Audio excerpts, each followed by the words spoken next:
Hello everyone. तो दोस्तों, आज की वीडियो में हम डिस्कस करने जा रहे हैं पार्ट्स ऑफ स्पीच को। ये एक सीरीज़ होने वाली है जिसमें हम हर एक पार्ट ऑफ स्पीच को एक एक वीडियो में डिस्कस करेंगे। लेकिन आज की वीडियो में हम सिर्फ इतना डिस्कस करेंगे कि आपको थोड़ा सा आइडिया मिल जाए इसका। तो वीडियो को शुरू करते हैं बिना किसी सस्पेंस के। तो सबसे पहले पार्ट ऑफ स्पीच की डेफिनेशन पे आते हैं कि ये पार्ट ऑफ स्पीच है क्या। तो जिस तरह इस दुनिया में मुख्तलिफ लोग हैं और मुख्तलिफ लोग के मुख्तलिफ प्रोफेशन, कोई डॉक्टर है, कोई इंजीनियर है, कोई टीचर है, तो उसको मुख्तलिफ किस्म के नाम दिए उसके प्रोफेशन के मुताबिक। तो इसी तरह एक सेंटेंस में डिफरेंट टाइप के वर्ड्स होते हैं और वो डिफरेंट टाइप्स काम परफॉर्म करते हैं। तो उसके काम के बिना पर उसको नाम दिया जाता है। जैसे हम नाम देते हैं कि ये वर्ब है, ये प्रोनाउन है, ये नाउन है, ये एडजेक्टिव है, इस तरह के हम नाम देते हैं उसके काम के बिना पर। तो कुल हमारे पास कितने पार्ट ऑफ स्पीच है? 8 पार्ट ऑफ स्पीच। सबसे पहले हम वर्ब को डिस्कस करते हैं। वर्ब जो है ना, ये सेंटेंस की रीढ़ की हड्डी होती है। ये सेंटेंस वर्ब के बिना बन ही नहीं सकता। तो वर्ब का मतलब कोई भी एक्शन या स्टेट को रिप्रेजेंट करना। For example, Sameer play cricket every day. तो यहाँ पे प्ले जो है ना, ये हमारे पास एक्शन है क्योंकि वो प्ले कर रहा है किस चीज़ को? क्रिकेट को। इस तरह हमारे पास और भी वर्ब है जैसे फाइटिंग, कुकिंग, ड्रिंकिंग एट्सेट्रा। ये हमारे पास वर्ब्स है डिफरेंट टाइप के। इसी तरह अगर हम स्टेट की एग्जाम्पल देखें, ये कैसा वर्ब है? तो समीर इज़ अ डॉक्टर। यहाँ पे इज जो है ना, वो स्टेट को रिप्रेजेंट करता है, एक हालत को, एक सिचुएशन को। इस तरह हम कह सकते हैं आई एम अ डॉक्टर। तो यहाँ पे एम क्या हो गया? वर्ब हो गया। ये टू बी वर्ब में आते हैं, टू बी और ओनली बी। तो इसमें इज आर एम वर्ब्स आते हैं। तो ये तो हमारे पास क्या हो गया? वर्ब हो गया। अब हम आते हैं नाउन पे। नाउन जो है ना, हमारे पास कोई भी शख्स, प्लेस, जगह, एनिमल, थिंग, फीलिंग, आइडिया, मतलब इन चीज़ों के नाम जो है ना, ये हम क्या कहते हैं? उसे नाउन कहते हैं। For example, Sameer went to Kashmir on vacation with his family last year. यहाँ पे नाउन हमारे पास कितने हैं इस सेंटेंस में? गेस करो। तो यहाँ पे हमारे पास समीर जो है ना, वो नाउन है क्योंकि पर्सन का नेम है। कश्मीर प्लेस का नेम है, ये भी नाउन है। वेकेशन एक ट्रिप है, आप कह सकते हो, ये भी नाउन है। विद हिज फैमिली, फैमिली भी एक नाउन है। लास्ट ईयर, यहाँ पे ईयर जो है ना, ये भी नाउन है। इसमें जो प्रॉपर नाउन है, कॉमन नाउन है, वो सारी चीज़ें हम बाद में डिस्कस करें। अब सिर्फ आइडिया थोड़ा सा हो जाए। तो ये हमारे पास क्या हो गए? नाउन हो गए। नाउन हमारे पास एनिमल भी हो सकता है जैसे डॉग, कैट एट्सेट्रा। फीलिंग जैसे लव, एंगर एट्सेट्रा, ये हमारे पास नाउन है। अब आते हैं प्रोनाउंस पे। प्रोनाउन जो है ना, एक ऐसा वर्ड जो हमारे पास नाउन को रिप्लेस कर सके, यानी नाउन की जगह पे हम यूज़ कर सकते हैं। तो अब आप सोच रहे होंगे कि अगर नाउन पहले से हमारे पास मौजूद है तो हम क्यों प्रोनाउन को यूज़ करेंगे, उसको रिप्लेस करेंगे? तो ये बहुत अच्छा सवाल है, लेकिन इसका जवाब ये है कि आपको अब एग्जाम्पल में मिलेगा इसका जवाब। सबसे पहले एग्जाम्पल लेते हैं। Sameer is at the movie with Sameer's girlfriend. Sameer really enjoying his time with Sameer's girlfriend. यह बार बार समीर समीर रिपीट हो रहा है। ये कितना एक्वर्ड और नॉनसेंस लगता है ये सेंटेंस। अब अगर इस नाउंस को, यहाँ पे कुछ नाउंस को हम प्रोनाउंस पे मतलब चेंज करें तो कैसे सेंटेंस बनता है? देखो, Sameer is at the movie with his girlfriend. He really enjoys spending time with her. तो यहाँ पे गर्लफ्रेंड की जगह हर लगा दिया और समीर की जगह हिज लगा दिया। तो ये हमारे पास सेंटेंस जो है ये अब नेचुरल लगता है और बड़ा अट्रैक्टिव लगता है। तो रिपीटिशन से हम बच जाते, इसलिए हम प्रोनाउंस का यूज़ करते। ये हो गया हमारे पास प्रोनाउंस। अब आते हैं एडजेक्टिव्स पे। एडजेक्टिव जो है ना, वो ऐसे वर्ड्स होते हैं जो हमें एक्स्ट्रा इन्फॉर्मेशन देते हैं। किस बारे में? नाउन के बारे में या प्रोनाउन के बारे में। For example, he drives an amazing big red sports car. तो यहाँ पे हमारे पास एडजेक्टिव जो है वो कौन कौन से है?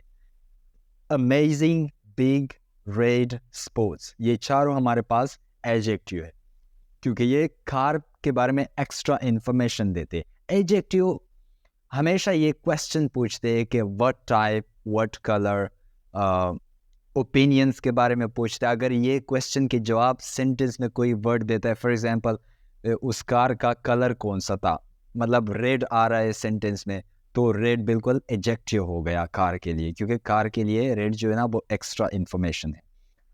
ओपिनियन पूछ रहा है कि कैसा था, तो amazing car, no amazing car जो है ना, अमेजिंग उसके लिए क्या हो गया, एडजेक्टिव हो गया, उसकी एक सिफ्त हो गई। व्हाट साइज, साइज क्या था उसका, बिग, तो कार क्या था, बिग था। तो साइज के बारे में अगर ये सवाल का जवाब हमें मिल रहा है एग्जाम्पल में बिग, तो बिग क्या हो गया, एडजेक्टिव हमारे पास हो गया। तो ये सारे एडजेक्टिव है। अगर आपने ध्यान दिया होगा यहाँ पे एक और भी एडजेक्टिव है, गेस करो वो कौन सा है।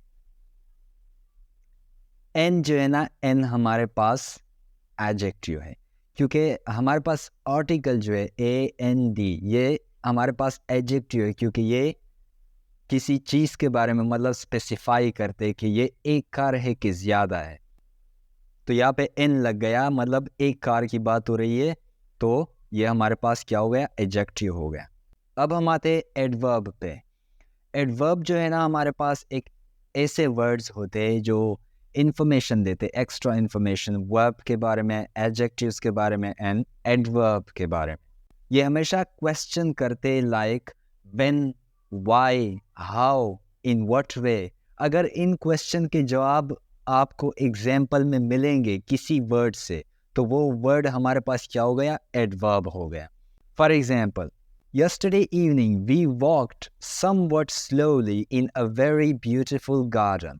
यहाँ पे हमारे पास एडवर्ब कौन कौन से हैं, yesterday evening, somewhat, slowly and last one very.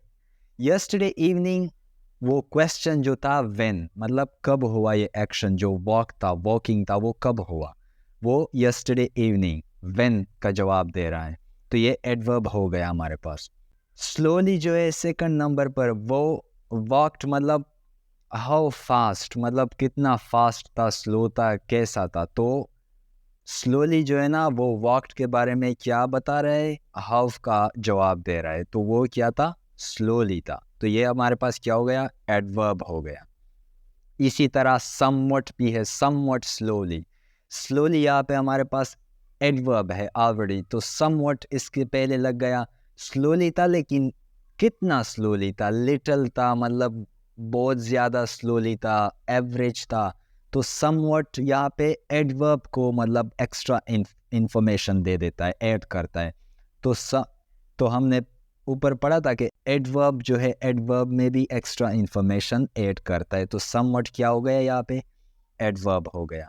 इसी तरह वेरी, ब्यूटीफुल, नो ब्यूटीफुल हमारे पास क्या है, एडजेक्टिव है, यहाँ पे वेरी लग गया तो एक्स्ट्रा इंफॉर्मेशन ऐड कर दिया, तो वेरी हमारे पास क्या हो गया, एडवर्ब हो गया। तो ये तो हो गया एडवर्ब। अब आते हैं प्रीपोजिशन पे। प्रीपोजिशन हमारे पास ऐसे वर्ड्स होते हैं जैसे on, in, at, by, from, before, etcetera. ये प्रीपोजिशन जो है, ये रिलेशनशिप एक्सप्रेस करते हैं टाइम का, जगह का एंड पोजीशन का, मतलब सब्जेक्ट के साथ। अब एग्जाम्पल में समझा देते हैं। I will see you at the office on Monday. अब इस एग्जाम्पल में कितने प्रीपोजिशन यूज हुए हैं, यहाँ पे दो प्रीपोजिशन यूज हुए हैं, एक है एट और दूसरा है ऑन। एट जो है एट द ऑफिस, तो जगह के साथ रिलेट करता है, मतलब जगह के बारे में बता देता है, तो ये प्रीपोजिशन हो गया। ऑन मंडे, ऑन जो है ये मंडे मतलब टाइम को बता देता है, उसके साथ रिलेट कर रहा है, तो ऑन हमारे पास क्या हो गया, प्रीपोजिशन हो गया। अब आते हैं कंजंक्शन पे। कंजंक्शन जो है ना, बहुत सारे स्टूडेंट्स क्या करते हैं कि कंजंक्शन को प्रीपोजिशन के साथ मतलब कंफ्यूज कर देते हैं कि क्या ये एक ही चीज़ है या डिफरेंट चीज़ है। दोस्तों ये बहुत ही डिफरेंट है, ये प्रीपोजिशन से बहुत ही डिफरेंट है। इसमें ऐसे वर्ड्स आते हैं जैसे and, but, so, because, etcetera. Conjunction जो है ना, ये आइडियाज़ को कनेक्ट करते हैं, मतलब या तो वो दो सेंटेंस मतलब क्लासेस को कनेक्ट कर देते, या दो तीन नेम जो है ना वो कनेक्ट कर देता है। For example, Clara and Jasmine और बेस्ट फ्रेंड, यहाँ पे एंड लगा दिया तो दो नेम जो है ना वो आपस में कनेक्ट हो गए। अब सेंटेंस या क्लास को कनेक्ट करते, I didn't go to school today because I did not feel very well today। तो यहाँ पे बिकॉज लगा दिया हमने, तो ये दो क्लासेस, क्लास 1 एंड क्लास 2, ये दो क्लासेस हमने कनेक्ट कर दिए किस वर्ड के ज़रिए, बिकॉज के ज़रिए। तो ये हमारे पास क्या हो गया, कंजंक्शन हो गया। अब आते हैं लास्ट वन, इंटरजेक्शन। इंटरजेक्शन जो है ना वो मतलब किसी स्ट्रॉन्ग इमोशंस या फीलिंग को शो कर देता है। ऐसे वर्ड्स हमारे पास कौन से, जैसे wow, ouch, oops and alas, hurrah. अगर आप सेंटेंस में यूज़ करो तो हमारे पास hurrah we have won the match और वी वन द मैच, मतलब ये खुशी की एक्सप्रेशन है, खुशी का, एक्साइटमेंट का इजहार कर रहे हैं। तो ऐसे वर्ड्स हम इसको क्या कहते हैं, इंटरजेक्शन कहते हैं। तो दोस्तों आज की वीडियो में हमने सारे जो पार्ट्स ऑफ स्पीच थे वो कवर कर लिए।